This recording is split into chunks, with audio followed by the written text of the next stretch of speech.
మనుషులు ఎవరన్నా పూర్ణులు ఏంటి అస్సలు మానవత్వం వాళ్ళతో లేదు. పూర్ణులు మహాపూర్ణులు అయితే మానవత్వం వాళ్ళలో లేదు. అప్పుడు ఆయన నాడుకంట కీర్తన గ్రంథం 22:14-15 చూద్దామండి. కీర్తన గ్రంథం 22 నీళ్ళ వల్ల పారబోయబడి ఉన్నాను, ఎముకలన్నీ స్థానము తప్పి ఉన్నాడు. నా హృదయము నా అంతరంగమును మైనము వలె హల్లెలూయా హల్లెలూయా. ఆయన ఏమైపోతున్నాడంటే అసలు మరణం వల్ల కలిగిపోతున్నాడు.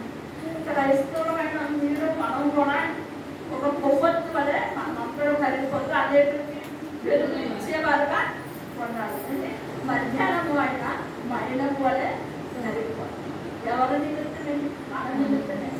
మీకోసం నా కోసం కూడా ఆయన రక్తపు దారి పోసి ఆయన ఒంట్లో ఉన్న రక్తపు పోయింది, నీరు పోయింది, సమస్తము మనందరి కోసం ఆయన దారి పోసి ఉంటాడు.